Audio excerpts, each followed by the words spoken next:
우리들의 신앙고백 사도신경으로 신앙고백 드립니다.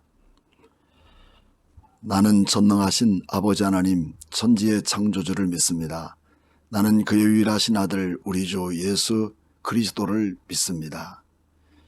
그는 성령으로 잉태되어 동정녀 마리아에게서 나시고 본디오 빌라도에게 고난을 받아 십자가에 못 박혀 죽으시고 장사된 지 사흘 만에 죽은 자 가운데서 다시 살아나셨으며 하늘에 오르시어 전능하신 아버지 하나님 우편에 앉아 계시다가 거기로부터 살아있는 자와 죽은 자를 심판하러 오십니다.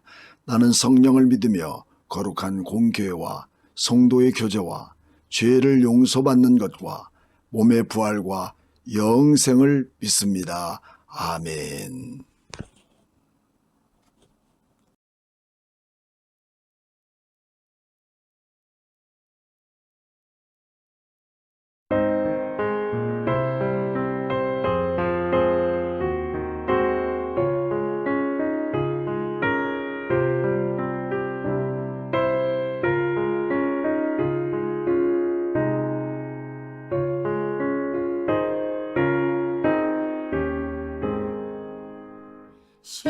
십자가를 질 수 있나 주가 물어보실 때 죽기까지 따르오리 성도 대답하였다.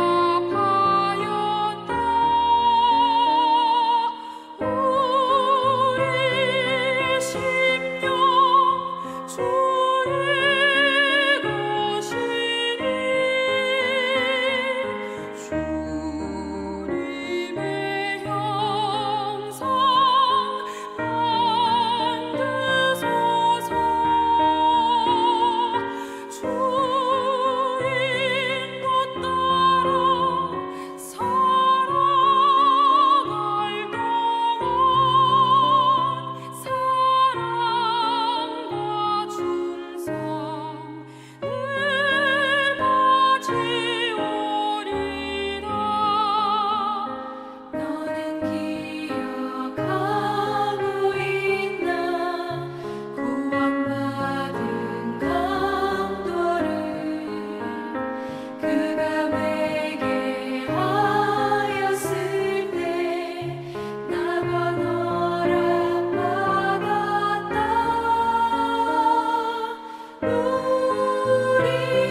2월 첫 주 다 같이 하나님 앞에 예배드리면서 헌금하신 귀한 성도들을 위해서 함께 기도하겠습니다.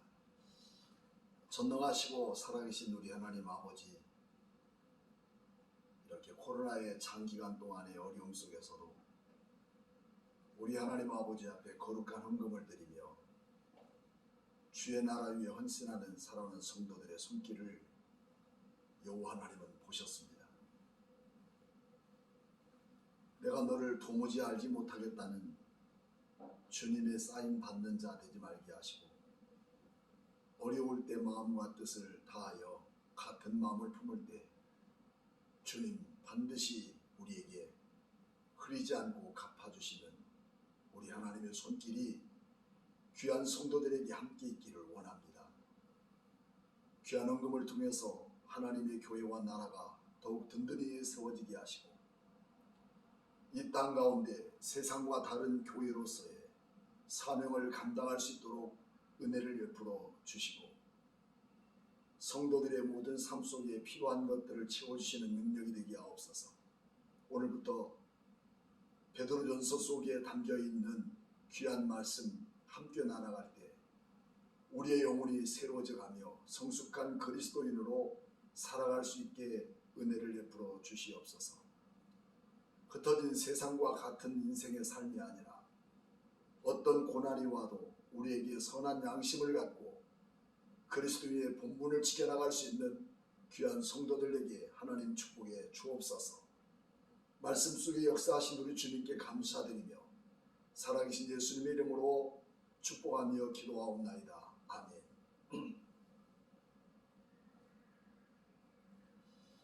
오늘 본문의 말씀은 오늘부터 베드로 전서에 대한 부분을 함께 은혜를 나누며 강의하도록 하겠습니다.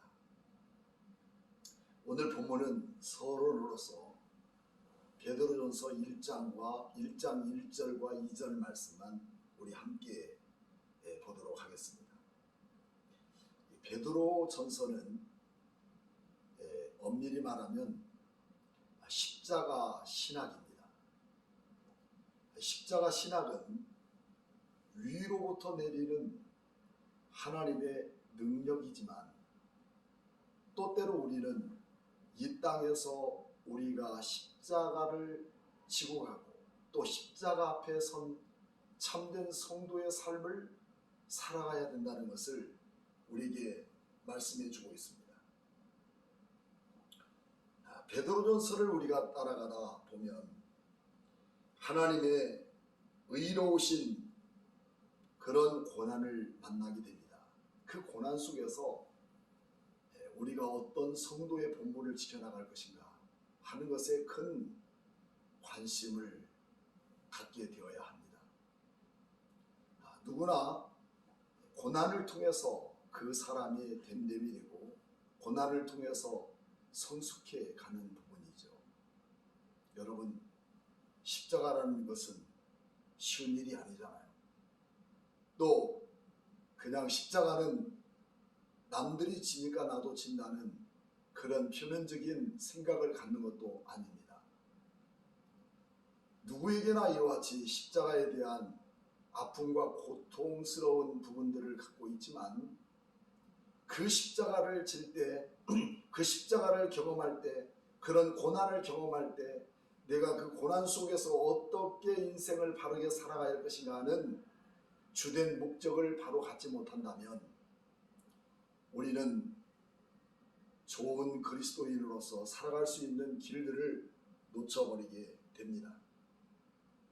그러므로 우리의 신앙이 어디까지 와 있으며 또 우리 그리스도인들이 어디까지 와서 참된 신앙을 갖고 서 있는지를 다시 한번 재확인해 볼 수 있는 좋은 기회가 될 것을 저는 믿습니다.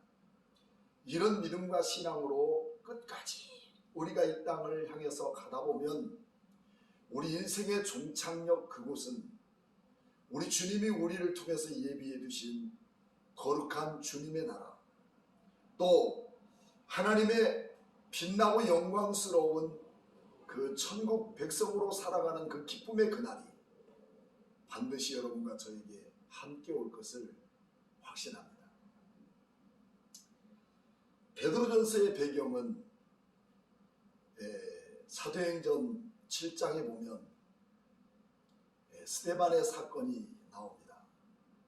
스데반이 복음을 전하고 순교당한 일로 인해서 8장 1절 말씀 보면 모든 성도들이 뿔뿔이 흩어지게 되는 그런 일들이 벌어집니다.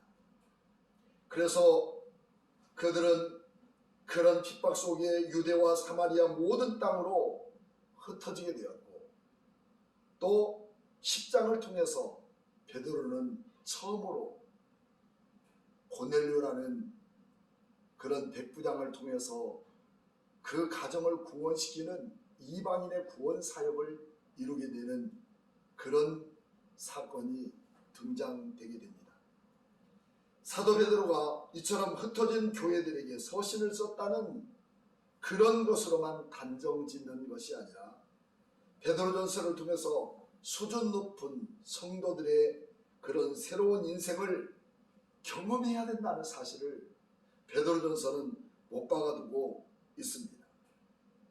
그것은 우리가 쉽게 응답받고 또 쉽게 능력받아서 또 귀신을 쫓아내는 신령한 능력을 갖추고 또 우리가 큰 것과 성공의 목적을 달성하는 그 모든 것들에 대한 원칙이 우리의 목적이 아니라, 우리는 그런 우리 인생의 삶 속에서 그뿐만 아니라 우리에게 주어지는 질병의 문제, 성공의 이야기, 이런 모든 것들을 통해서 기도만 하면 병이 낫게 되고, 또 우리가 기도만 하면 무슨 일이 잘 되고 길이 형통하고 모든 일이 주님 안에서 뭐 잘됐다고 하는 간증밖에 없다고 하는 그런 이야기로 교회를 꼽혀버린다면 평생을 오직 한 길을 걸으며 믿음으로 살아가는 사람들에게는 참 매우 어려운 이야기라고 우리는 볼 수가 있겠죠.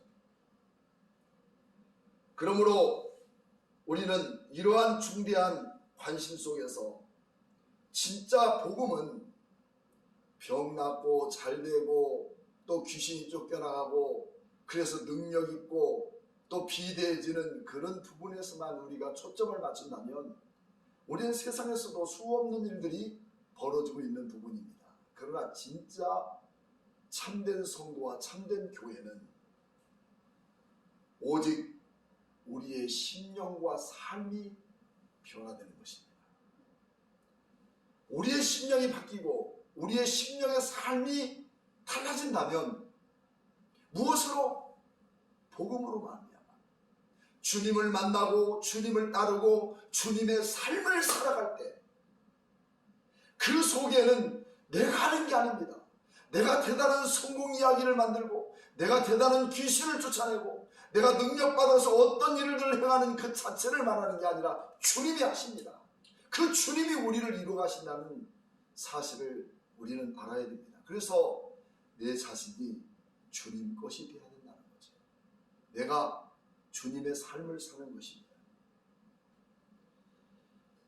이렇게 우리는 변화되지 못하고 세속적인 것으로 만족하고 그 욕망에 차 있는 것으로 우리가 최고의 목적을 삼는다면 이거는 좋은 성도가 아니라 나쁜 성도입니다.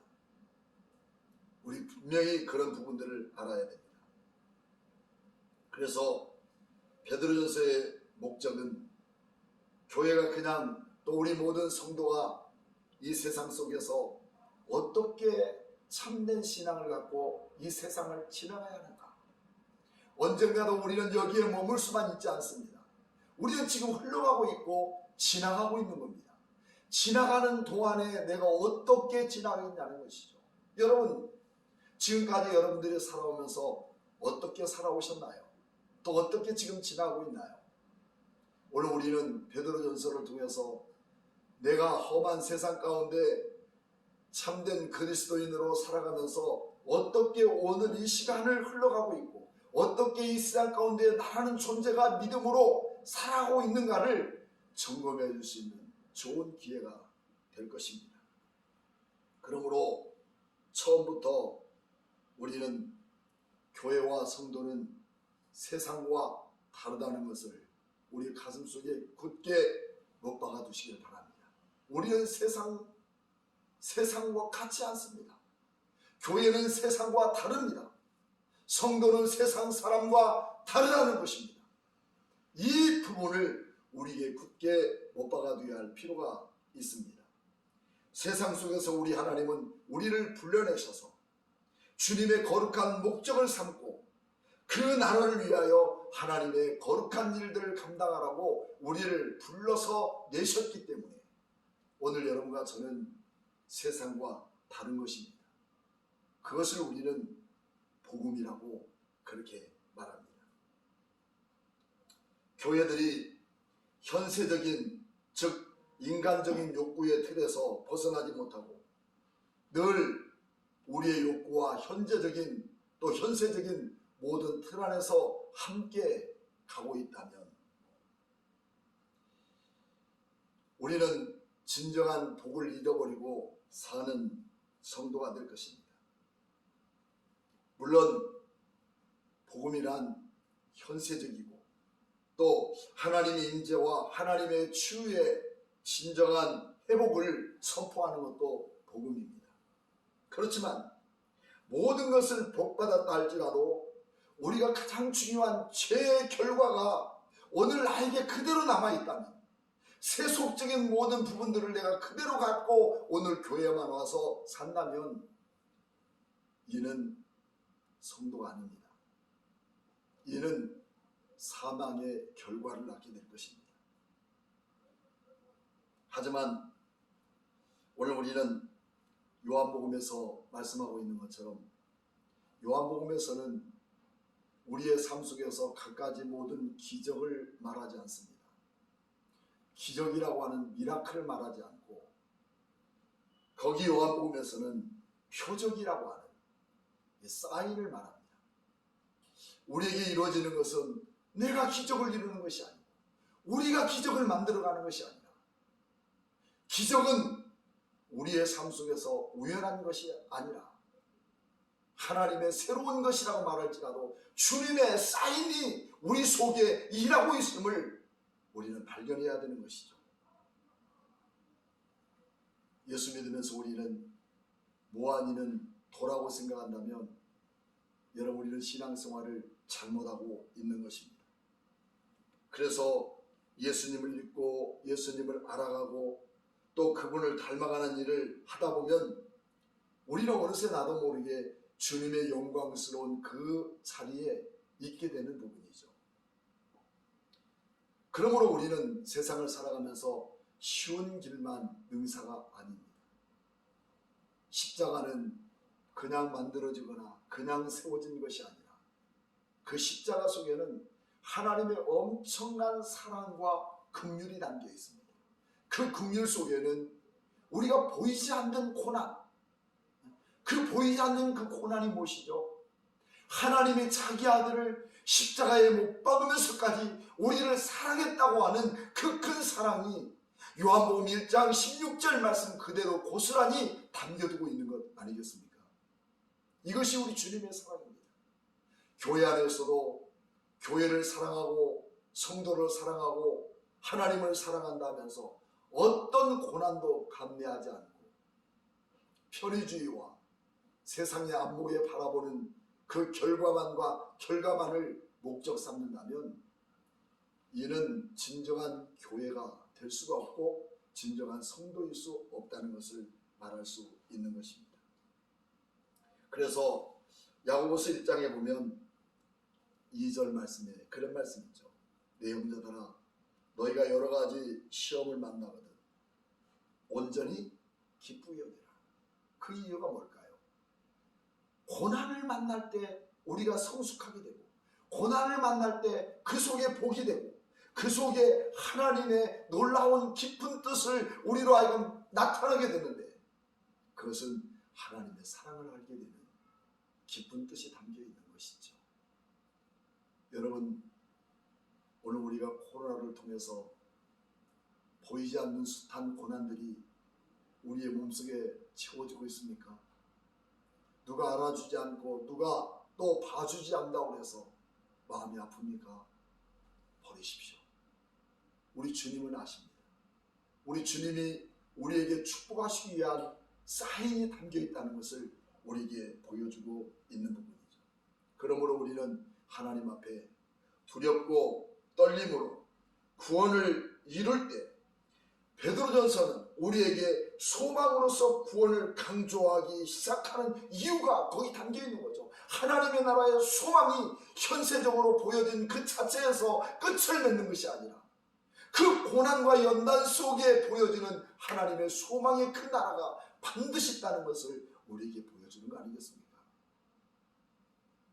큰 것만을 찾고 현재적인 내 권모와 스스로 내 욕구를 채워져가는 그런 만족주의를 목적으로 삼는다면 이거는 세상 사람과 다를 바가 없는 거죠. 그래서 오늘 우리는 베드로전서에서 인사말과 끝말을 빼면 우리는 크게 세 가지 부분을 구별해 볼 수가 있죠. 첫째는 1장 2절부터 10절 말씀까지 택하신 교회.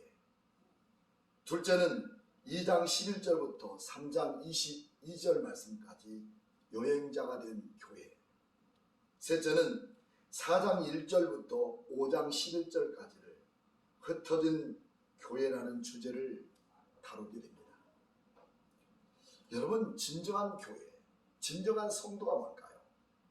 우리 1절과 2절 말씀을 우리 같이 한번 함께 읽어보겠습니다.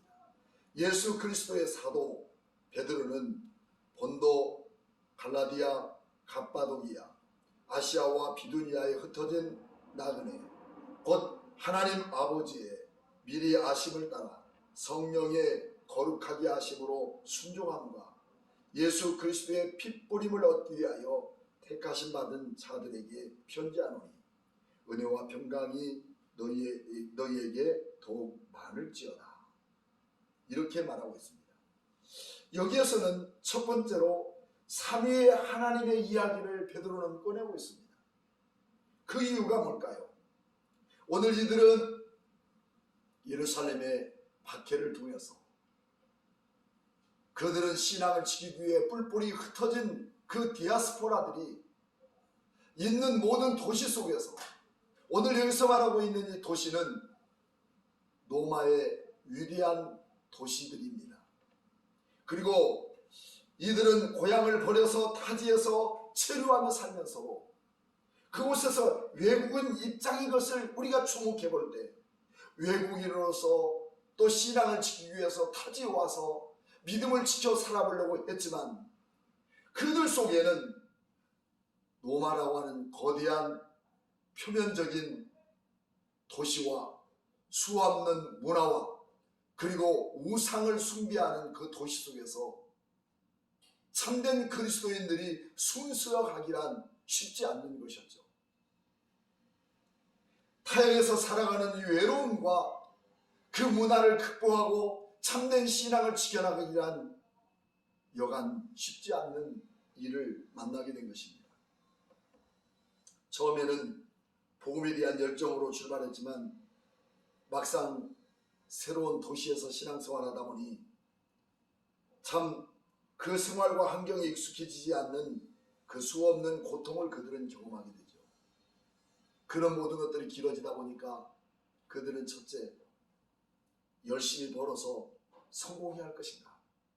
아니면 이들과 같이 문화 속에 익숙해서 새로운 삶을 출발해 볼 것인가? 그런 하는 복잡한 문제가 생겼을 그때에 삼위이신 성부 하나님, 성자 하나님, 성령 하나님께서 그들에게 등장하신 것입니다. 그때 하나님께서 그들을 통해서 가까이 계시지 않는 외로움, 그런 모든 문화적인 배경, 외로운 외국인의 삶의 그 생활 터들이를 벗어나지 못한 그런 고독 속에서 우리 주님은 찾아오셨습니다. 이 얼마나 감격스러운 은혜입니까? 이처럼 우리 하나님이 등장하시고 그 두려움과 그 고통 속에서 그 주님을 만났을 때, 그 삼위 하나님을 만났을 때 그들에게는 두려움의 놀라운 은혜였고 감격의 큰 사랑이었던 것입니다. 이것이 뭘까요? 예배입니다. 우리가 진정한 예배란 우리의 환경 속에 노출되어 있는 내 자신 속에 주님이 찾아오셨다는 사실, 즉 다시 말하면 주님의 임재하셨다는 사실을 잊어버린다면 이건 예배가 아닙니다. 형식입니다. 오늘 여러분 일주일 동안 세상에 살면서 얼마나 여러분들의 마음은 숨가쁘게 큰 숨 한 번 쉬어보지 못하고 작은 가슴으로 여러분 우리는 참 어렵게 살았습니까? 그러나 우리 주님의 거룩한 전에 오늘 예배 자리에 나왔을 때 우리 성삼위 하나님이 오늘 이곳에 찾아오셔서 오늘 나를 바라보시는 그 큰 하나님 우리 앞에 감격스러운 두렵고 떨림으로 하나님 앞에 설 수 있는 이 마음이 되어졌다는 것은 이게 바로 우리는 진정한 예배라는 사실입니다. 그러면서 그 하나님은 뭐라고 말씀합니까? 내가 무엇을 해야 또 어떻게 하는지 깊은 범너 속에 고민하고 있었던 그때에 주님은 우리를 미리 아셨습니다. 2절 말씀 보면 곧 하나님 아버지의 미리 아심을 따라 이렇게 고통스러운 우리 인생 속에서 미리 아셨다고 하십니다. 그러면서 야고보서 1장 18절 말씀을 돌아보면 야고보서 1장 18절에 그가 그 피조물 중에 우리로 한 첫 열매가 되게 하시려고 자기 뜻을 따라 진리의 말씀으로 우리를 낳으셨느니라. 또 사도행전 2장 23절 말씀을 보게 되면 사도행전 2장 23절 말씀 그가 하나님께서 정하신 뜻과 미리 아신 대로 내어준 바 되었거늘 너희가 법 없는 자도로 손을 빌려 못 박았으나 하나님께서 그의 사망의 고통에서 풀어 살리셨으니 이는 그가 사망에 내어둘 수 없었음이니라 라고 말씀합니다. 주님은 하나님께서 정하신 뜻과 미리 아신 대로 여러분 외롭습니까? 고통스럽습니까? 어렵습니까? 그래서 우리 주님이 내가 알고 있고 내가 현재적으로 느껴지고 있는 그 모습 그대로 우리 주님도 어쩔 수 없는 부분이라고 생각하십니까? 주님은 우리의 모든 것을 미리 아십니다. 그렇다면 우리는 어떻게 되어지는 것일까요?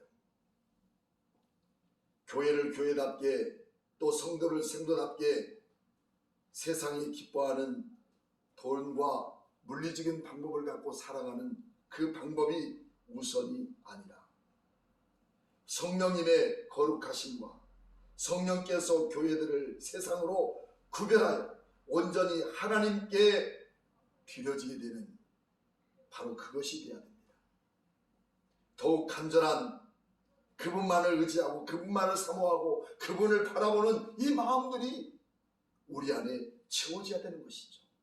온갖 부정과 부조리로 가득 차버린 이 모습 그대로를 교회 안에 와서 주님을 경험하고 참된 성도라고 인정하는 그 모습이라면 절대로 우리는 세상과 다른 교회가 될 수 없고 세상 사람과 다른 성도가 될 수가 없는 것입니다. 지난주 금요일 날은 설교 준비하는데 전화가 왔습니다. 스팸 전화입니다. 대출해주겠다는 거죠. 사기꾼 아닙니까? 그래서 지금은 상담원이 바빠서 지금 상담할 수 없으니 전화 남기시려면 1번을 누르시라고 1번을 눌렀습니다. 아니나 다를까 조금 있으면 금방 전화가 옵니다. 아가씨였습니다. 그래서 여보세요 말하기 전에 너희들 그렇게 살면 안 돼. 힘들고 어려운 사람 등쳐먹고 사는 것이 옳은 방법이냐? 너희들 하나님이 그냥 둘 것 같으냐? 하면서 호통을 쳤습니다. 한마디도 못하고 끊었지만 참 가슴 아픈 일입니다. 요즘처럼 코로나 때문에 어렵고 소상공인들에 대한 그 아픔을 어루만져야 할 이때에도 수많은 그런 사기꾼들은 그런 찬해를 통해서 자기 배만 추구하고 자기의 만족만을 요구하는 부분이라면 이게 세상 사는 사회입니까? 교회도 마찬가지예요.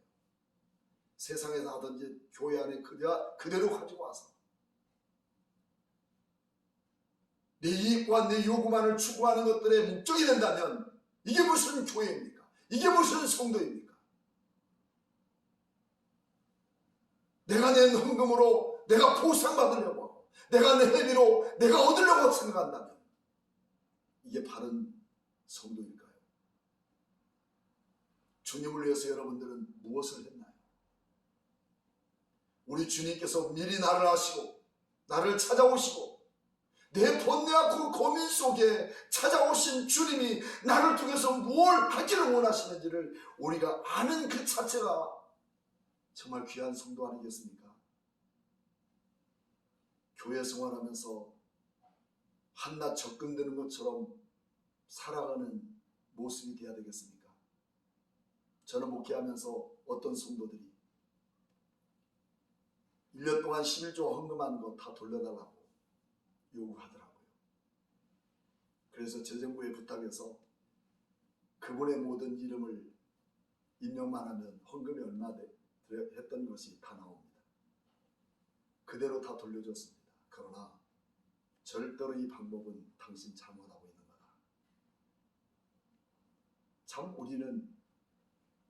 우리 이런 모든 성도는 되지 않지만 어쩌면 우리도 교회 안에서 어떤 보상 심리를 갖고 사는 우리의 모습,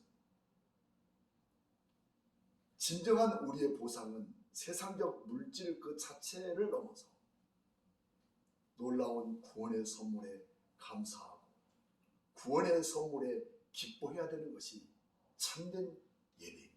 오늘 여러분 예배드리는 모든 여러분들이 이 구원이 여러분에게 오늘 기쁨과 감격으로 드려지는 이 삶이 여러분들에게 지금 회복되고 있습니까? 우리에게 있어서 성령의 역사를 힘입어 병이 낫고 방언도 하고 그래서 우리가 그렇게 아름다운 인생을 살아간다 할지라도 아직까지도 우리가 입술로는 방언하고 그리고 병을 낫는 능력과 은사가 있고 또 더 나아가서 우리의 영적인 힘을 갖고 세상에서 교회다운 모습으로 살아가는 성도 같지만 그 마음의 심령 속에 하나님을 향한 순종의 삶이 무너지고 아직까지도 죄의 형태를 그대로 갖고 지금도 내 혼자 끙끙거리며 살아가고 있는 사람이라면 여러분 거룩한 교회가 아닙니다. 반드시 우리는 우리의 잘못된 세상의 원천적인 것들을 또 그런 모든 죄들을 철저하게 회개하고 돌아서서 세상에서 건져낸 하나님의 백성답게 우리는 이 자리에 서야 합니다. 그 물결을 타고 휩쓸려가는 우리를 건져내신 주님, 교회 안에서 안정적인 이런 방주라고 하는 곳에서 편안히 하나님을 섬길 수 있는 이 믿음으로 구원받은 성도의 자리에 있는다면 그것이 뭘까요? 우리의 과거의 모든 죄, 내 입술과 내 행동과 내 생각으로 짓는 모든 죄들을 떨쳐내버리고 우리가 해야 될 일이 뭘까요? 거룩한 성도로 구별되라는 거예요. 거룩한 성도로 구별될 때 내가 하는 게 아니라 주님이 나를 통해서 일하시고 주님이 나를 통해서 모든 것들을 감당할 수 있는 능력 주시는 하나님이십니다.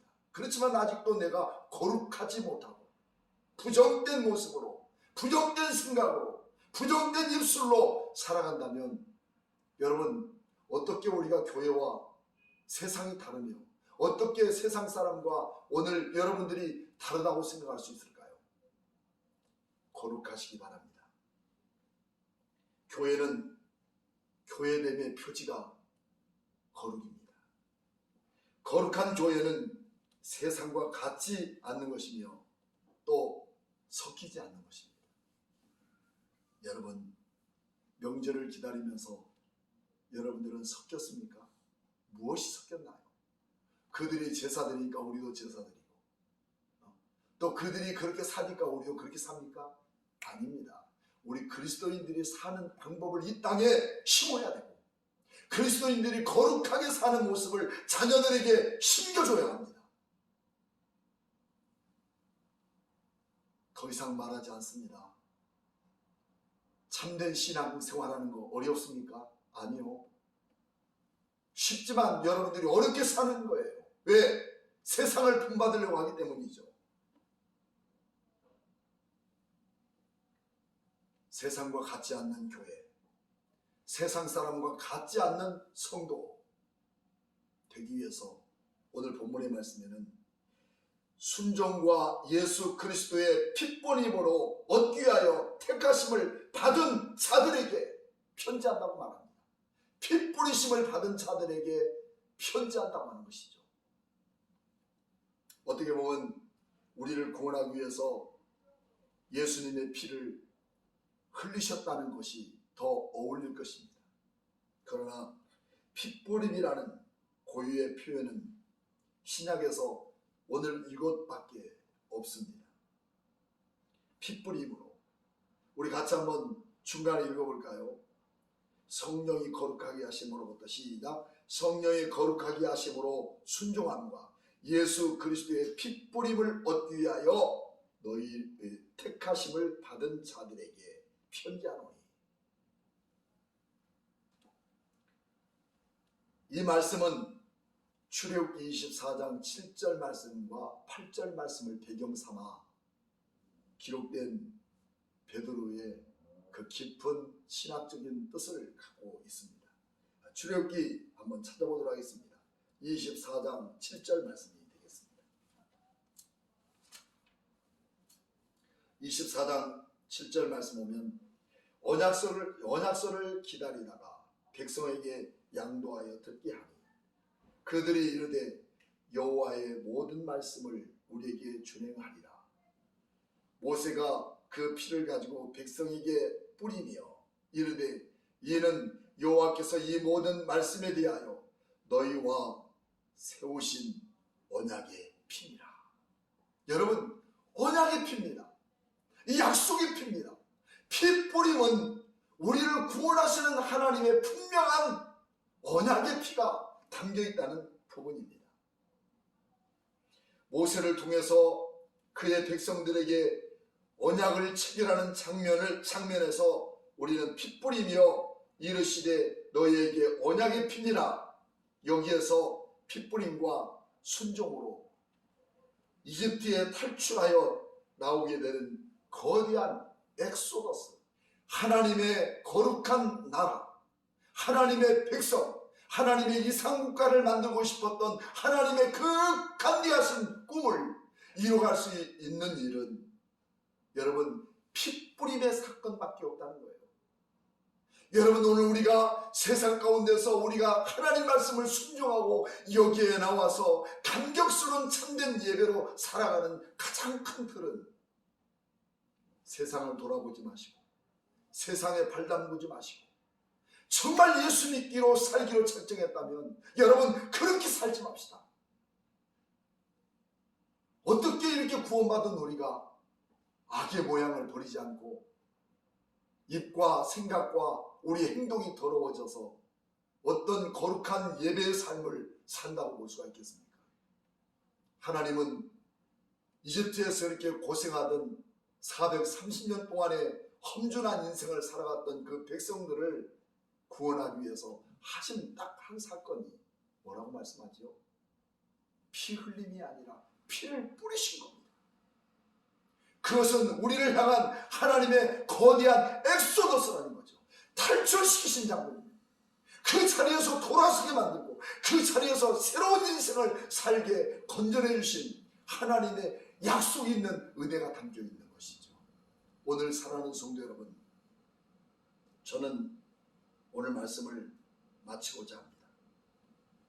교회가 교회되는, 그리고 성도가 성도되는 가장 중요한 틀은 첫째로 거룩해야 하며, 또 핏부림으로 인해서 세상적인 방법에서 천국 백성의 삶을 살아가는 마지막 우리가 해야 될 본분임을, 또 우리 하나님께서 우리에게 베푸신 마지막 하나님의 거대한 핏부리심의 방법이셨음을 우리에게 선포하고 있기 때문에 이제는 세상 돌아보지 마시고 진정한 그리스도인의 삶을 살기 위해서 마지막 영원한 하나님 나라를 소망하며 하나님의 백성으로, 하나님 나라 예상국가의 한 백성으로 꿈꾸하며 오늘도 살아가는 간격된 그 그늘에 나를 찾아오시고 나를 아신 그 하나님께서 우리의 심령을 어루만지시고 이끌어주신 그 큰 은혜 앞에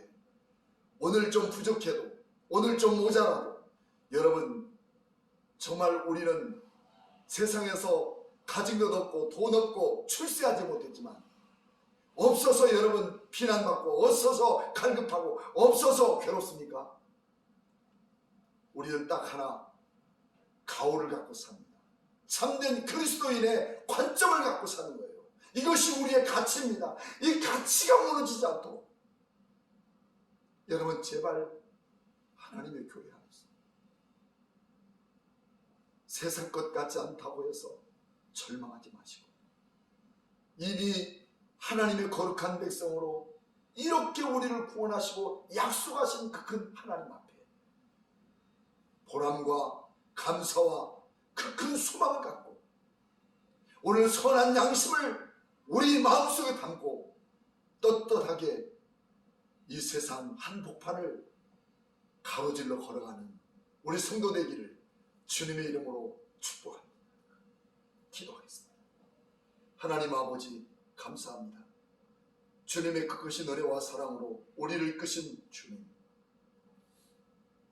세상이 갖고 있는 모든 능력을 동원해 하나님의 교회 안에서도 물질적인 힘의 능력을 함양하여 교회를 좌우지하려고 하는 그런 세력으로 하나님의 교회 앞에 서는 자가 없게 하시고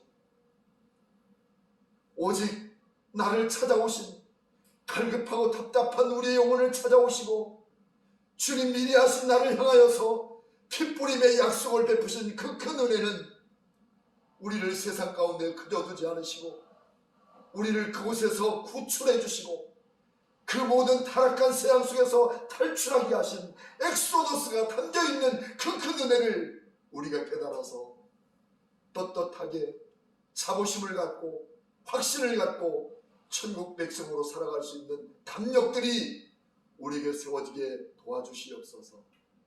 세상을 바라보며 휘둥그레진 눈 가지고 주님 내 자신의 그런 어떤 열등의식을 삼지 않게 하시고 담대하게 우리의 가치에 빛나는 그 능력을 힘입고 한바람을 거둘 때마다 천국 백성의 그런 전쟁터에 나가는 군사에 마치 그런 군가처럼 하나님을 찬양하며 나갈 수 있는 우리의 심령들이 되게 하여 주시옵소서.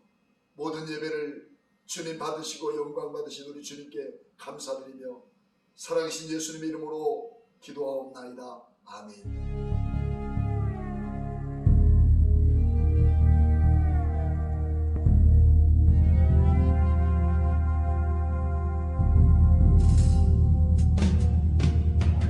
세상은 들리고 사람들은 변하여도 나는 주를 섬기리. 주님의 사랑은 영원히 변하지 않네. 나는 주를 신뢰해. 오직 믿음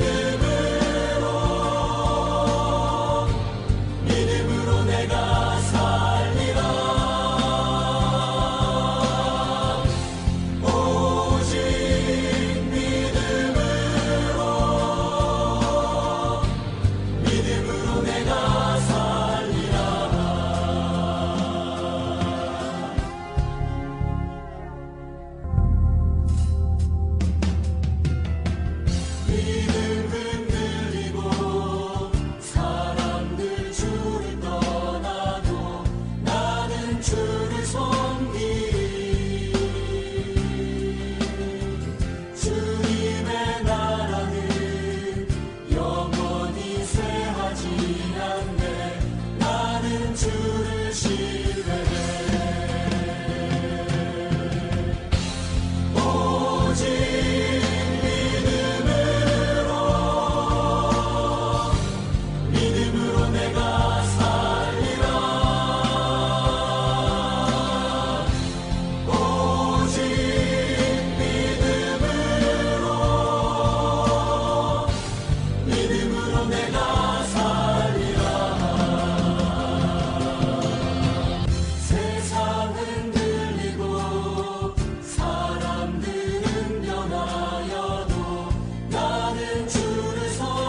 믿음으로 말미암아 살리라.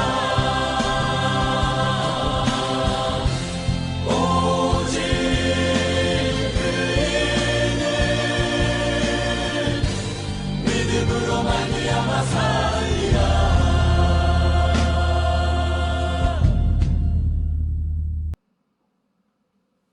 지금은 교회 머리가 되신 예수 그리스도의 무한하신 은혜와 하나님 아버지의 만거하신 사랑과 성령님의 감동하심이 오늘 머리 숙인 귀한 성도들 거룩한 성도로 구별하게 하시고 나를 찾아오시고 나의 모든 것을 미래하신 우리 하나님께서 나에게 핏부림으로 그 언약을 체결하신 우리 주님께 감사하며 내 삶을 드리기를 원하는 모든 성도들 머리 위에 지금부터 영원토록 함께 계실지어다. 아멘.